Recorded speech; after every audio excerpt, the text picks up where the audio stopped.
जय हिंद दोस्तों, स्वागत है आप सबका हमारे YouTube चैनल साई आईएएस में। आज मैं आप लोगों के लिए मौर्य वंश यानी कि मौर्य डायनेस्टी से कुछ वैसे इंपॉर्टेंट क्वेश्चन लेकर आ रहा हूँ जो कि प्रीवियस ईयर एग्जाम में पूछे गए हैं। ठीक है।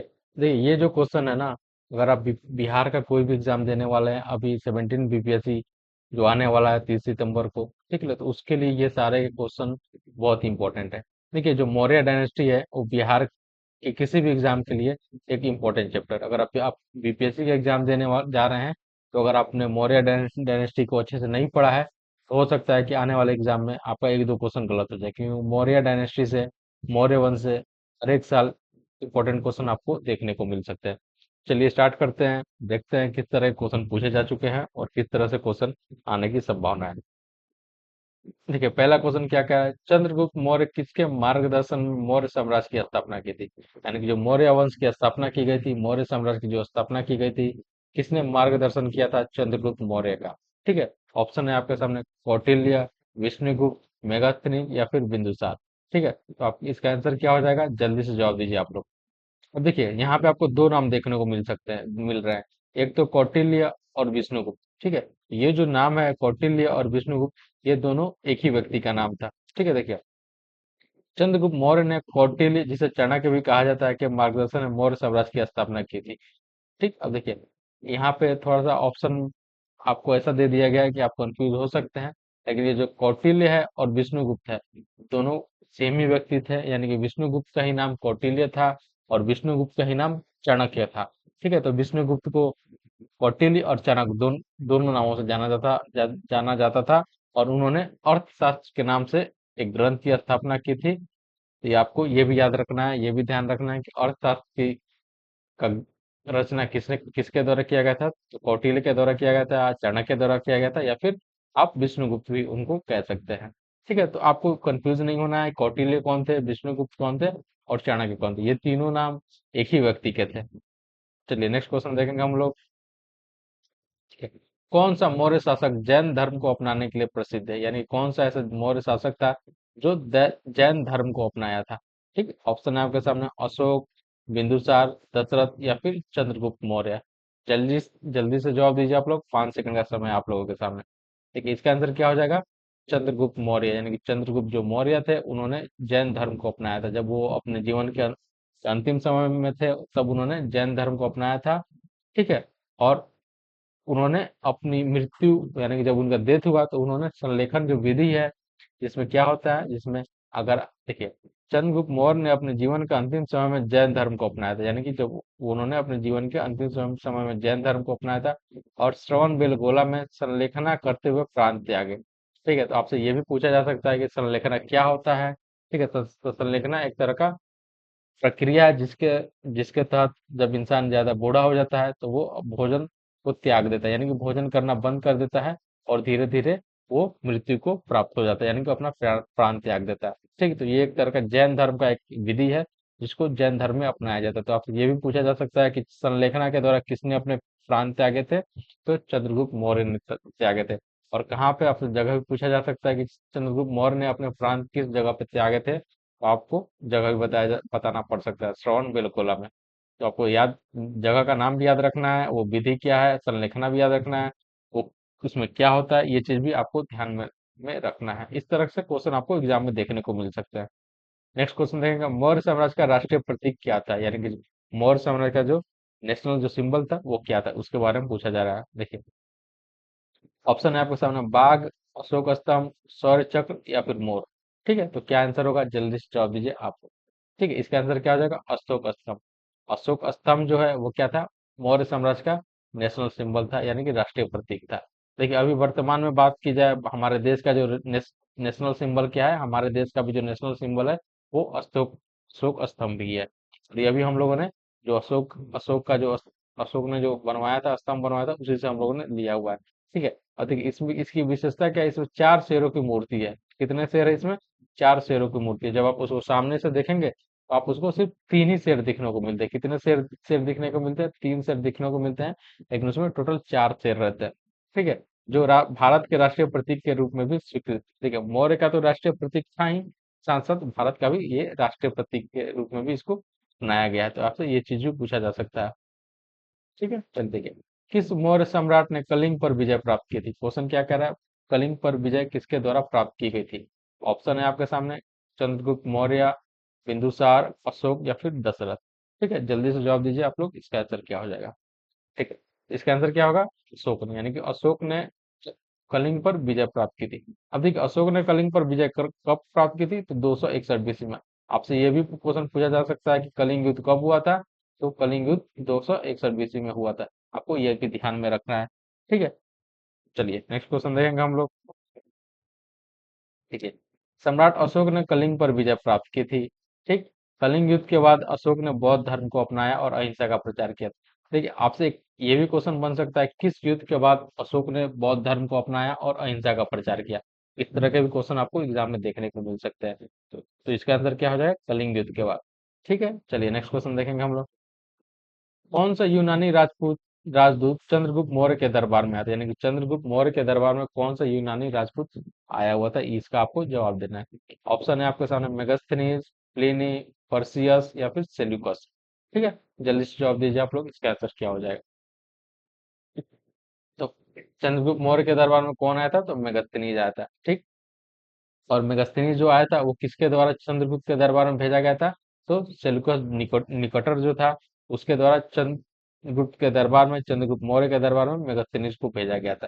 ठीक है, इसका आंसर क्या हो जाएगा? मेगास्थनीज हो जाएगा। और मेगास्थनीज ने इंडिका नामक एक पुस्तक लिखी है। ठीक है, किसने लिखी है? मेगास्थनीज ने। देखिए, मेगास्थनीज एक यूनानी राजदूत था जो सेल्यूकस निकटर द्वारा चंद्रगुप्त मौर्य के दरबार में भेजा गया था। उसने इंडिका नामक पुस्तक लिखी। इंडिका नामक पुस्तक किसके द्वारा लिखी गई थी? तो मेगास्थनीज के द्वारा लिखी गई थी। आपसे ये भी क्वेश्चन पूछा जा सकता है। ठीक है, और मेगास्थनीज किसका राजदूत था? तो सेल्यूकस निकोटर का राजदूत था। ये चीज भी आपसे एग्जाम में क्वेश्चन पूछा जा सकता है। किसके दरबार में आया था? तो चंद्रगुप्त मौर्य के दरबार में आया था। ठीक है, चलिए नेक्स्ट क्वेश्चन देखेंगे हम लोग। मौर्य साम्राज्य के किस सम्राट ने बौद्ध धर्म को राजधर्म के रूप में अपनाया? यानी कि मौर्य साम्राज्य के किस सम्राट ने बौद्ध धर्म को राजधर्म के रूप में अपनाया? और हम लोगों ने क्वेश्चन देखा था, जैन धर्म को किसने अपनाया था? तो चंद्रगुप्त मौर्य ने अपनाया था। यहाँ पे क्या पूछा जा रहा है? बौद्ध धर्म को किसने अपनाया था? ठीक है, ऑप्शन है आपके सामने, चंद्रगुप्त मौर्य, बिंदुसार, अशोक और दशरथ। ठीक, इसका आंसर क्या होगा? जल्दी से जवाब दीजिए आप लोग, इसका आंसर हो जाएगा अशोक। ठीक है, ऊपर हम लोगों ने देखा कि अशोक ने कलिंग युद्ध के बाद बौद्ध धर्म को अपनाया था और अहिंसा का प्रचार किया था। ठीक है, अब देखिए, जो बिंदुसार जो था ना, यानी कि चंद्रगुप्त मौर्य का जो पुत्र था बिंदुसार, वो भी जैन धर्म को अपनाया था। वो यानी कि वो भी जैन धर्म को फॉलो करता था। तो आपको ये भी ध्यान में रखना है कि बिंदुसार भी जैन धर्म को फॉलो करता था और दशरथ बौद्ध धर्म को फॉलो करता था। ठीक है, चलिए नेक्स्ट क्वेश्चन देखेंगे हम लोग। चंद्रगुप्त मौर्य के शासनकाल का विवरण देने वाली पुस्तक का नाम क्या है? यानी कि चंद्रगुप्त के शासनकाल का विवरण देने वाली पुस्तक का नाम के बारे में आपसे पूछा जा रहा है। ऑप्शन है, अर्थशास्त्र, मुद्रा राक्षस, राजतरंगिणी। ठीक है, ये राजतरंगिणी, ये थोड़ा सा मिस्टेक हो गया है। ठीक है, इंडिका। ठीक है, तो इसका आंसर क्या हो जाएगा? जल्दी से जवाब दीजिए आप लोग, इसका आंसर हो जाएगा इंडिका। यानी कि इंडिका जो ऊपर हम लोगों ने देखा था, मेगस्थनीज के द्वारा जो लिखा गया पुस्तक है, उसमें मौर्य चंद्रगुप्त मौर्य के शासनकाल का वर्णन देने वाली पुस्तक है। ठीक है, तो इसके आंसर क्या हो जाएगा? इंडिका। और इंडिका किसने लिखा है? तो मेगास्थनीज ने लिखा है। मेगास्थनीज को किसको चंद्रगुप्त मौर्य के दरबार में भेजा गया था? किसके द्वारा भेजा गया था? तो सेल्यूकस निकोटर के द्वारा भेजा गया था चंद्रगुप्त मौर्य के दरबार में। ये चीज भी आपको ध्यान में रखना। ठीक है, चलिए नेक्स्ट क्वेश्चन देंगे। किस मौर्य सम्राट ने अपने साम्राज्य के विभिन्न हिस्सों में शिलालेखों और स्तंभों का निर्माण कराया? यानी कि किसके द्वारा अपने साम्राज्य के विभिन्न हिस्सों में शिलालेख और स्तंभों का निर्माण करवाया गया? ये क्वेश्चन आपसे पूछा जा रहा है। ऑप्शन है आपके सामने, चंद्रगुप्त मौर्य, बिंदुसार, अशोक या फिर दशरथ। ठीक है, तो इसका आंसर क्या होगा? जल्दी से जवाब दीजिए आप लोग। देखिए, इसका आंसर क्या हो जाएगा? अशोक। यानी कि अशोक के द्वारा अपने साम्राज्य के कई सारे हिस्सों में शिलालेख और स्तंभों का निर्माण करवाया गया था। और आज भी कुछ कुछ जो शिलालेख है, स्तंभ है, वो आपको देखने को मिल सकते हैं बिहार के कई सारे हिस्सों में। ठीक है, जब भी आप बिहार जाएं तो आप उन जगहों पे एक बार जरूर जाएं जहाँ पे जो मौर्य साम्राज्य के जो शिलालेख है वो पाए गए हैं। आप वहाँ पे एक बार जा करके देख सकते हैं। ठीक है, चलिए देखिए, सम्राट अशोक ने अपने साम्राज्य के विभिन्न हिस्सों में शिलालेखों और स्तंभों का निर्माण कराया। इन शिलालेखों में धर्म का प्रचार और जनता की नैतिक शिक्षा दी गई। यानी कि धर्म का प्रचार, बौद्ध धर्म का प्रचार के बारे में बात की गई थी। और जो नैतिक शिक्षा है, यानी कि जो मोरल एजुकेशन, जो मोरल वैल्यू है, उसके बारे में बात की गई है। ठीक है, जैसे अपने से बड़ों का आदर करना चाहिए। ठीक है, किसी की पशु के साथ कोई दुर्व्यवहार नहीं करना चाहिए, मतलब किसी के साथ कोई दुर्व्यवहार नहीं करना चाहिए, इस तरह का शिक्षा उसमें स्तंभों में वर्णन किया गया है। अशोक के शिलालेखों की भाषा क्या थी, यानी अशोक का जो शिलालेख था उसकी भाषा क्या थी। ठीक है, ऑप्शन है आपके सामने संस्कृत, पाली, प्राकृत या फिर तमिल। तो इसका आंसर क्या हो जाएगा, प्राकृत होगा, यानी कि उस समय की जो आम बोलचाल की जो भाषा थी वही अशोक के शिलालेखों की भी भाषा थी। इसका आंसर प्राकृत हो जाएगा। ठीक है, चलिए नेक्स्ट क्वेश्चन देखेंगे हम लोग। किस मौर्य सम्राट को देवानाम प्रिय और प्रियदर्शी कहा जाता है, यानी किसको देवानाम प्रिय और प्रियदर्शी कहा जाता है। देवानाम प्रिय का मतलब क्या हुआ, देवताओं को जो प्रिय हो, और प्रियदर्शी का मतलब क्या हुआ, जो जिसका रंग रूप प्रिय हो, देखने में जो सुंदर हो। ठीक है, चलिए किसको कहा जाता था ये, ऑप्शन है आपके सामने चंद्रगुप्त मौर्य, बिंदुसार, अशोक या फिर दशरथ। जल्दी से जवाब दीजिए आप लोग, किसको कहा जाता था। ठीक है, इसका आंसर क्या हो जाएगा, अशोक, यानी कि अशोक को देवानाम प्रिय और प्रियदर्शी के करके उसको पुकारा जाता था। ठीक है, देखिए, देवानाम प्रिय यानी कि देवताओं का प्रिय, प्रियदर्शी मतलब सुंदर रूप वाला, जिसका रूप सुंदर हो। ठीक, एक अशोक को और भी कई उपाधियां मिली हुई है। ठीक है, वो सब हम लोग देखेंगे जब आप सामने क्वेश्चन आएगा तो हम लोग देखेंगे। देखिए, किस मौर्य सम्राट के शासन काल में अर्थशास्त्र की रचना हुई, यानी कि अर्थशास्त्र जो हम लोगों ने देखा था ऊपर कि अर्थशास्त्र की रचना किसके किसके द्वारा की गई है, तो चाणक्य के द्वारा की गई है। चाणक्य को और किस नामों से जाना जाता है, कौटिल्य और विष्णुगुप्त के नाम से भी चाणक्य को जाना जाता है। अगर आपसे पूछा जाए कि चाणक्य का मूल रूप नाम क्या था, तो उनका मूल नाम जो था वो विष्णुगुप्त था।